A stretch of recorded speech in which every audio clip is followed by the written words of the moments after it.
بسم اللہ الرحمن الرحیم۔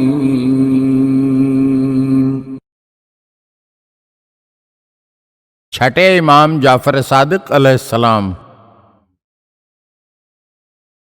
امام جعفر صادق علیہ السلام کی ولادت 17 ربیع الاول سن 83 ہجری کو ہوئی اور آپ کی شہادت کی تاریخ 15 شوال یا 25 شوال 148 ہجری ہے، یعنی آپ نے اس دنیا میں تقریباً 65 سال گزارے، جو تمام معصومین میں سب سے زیادہ عمر ہے۔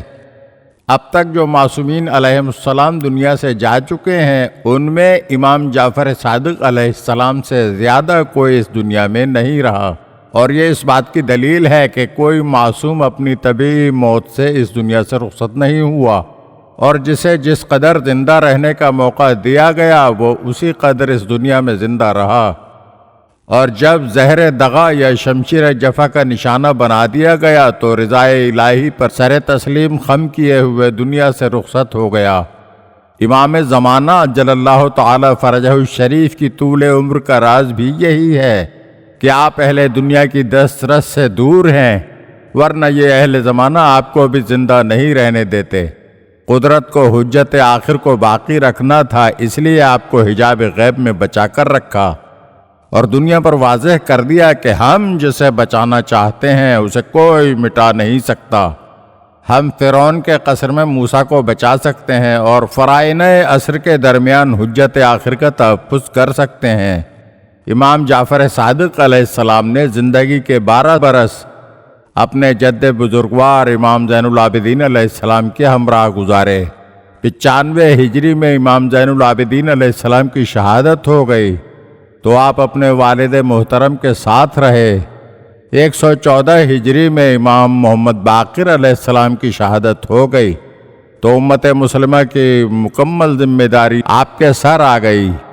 اس وقت آپ کی عمر 30 برس کے قریب تھی اور بنی امیہ اور بنی عباس کی جنگ اقتدار شروع ہو چکی تھی۔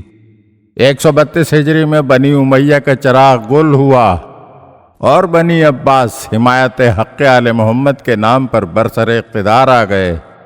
امام جعفر صادق علیہ السلام کی زندگی کے منصبی دور میں 18 سال بنی امیہ کی حکومت رہی اور 15 برس بنی عباس کا اقتدار رہا، اور پوری زندگی کا حساب لگایا جائے تو آپ کی حیات میں 10 بنی امیہ کے بادشاہوں نے حکومت کی اور 2 بنی عباس کے بادشاہ رہے۔ ایک ابو العباس صفاح جو ختم ہو گیا اور دوسرا ابو جعفر منصور جس نے آپ کو زہر دغا سے شہید کر دیا۔ اگر آپ ہمارے چینل کی نئی ویڈیوز دیکھنا چاہتے ہیں تو ہمارے چینل کو سبسکرائب کریں اور گھنٹی کے بٹن کو دبائیے تاکہ ہر آنے والی ویڈیو آپ کو جلد موصول ہو سکے، اور ہاں، لائک اور شیئر ضرور کیجیے اور اپنے قیمتی کمنٹ سے ہمیں آگاہ کیجیے۔ شکریہ۔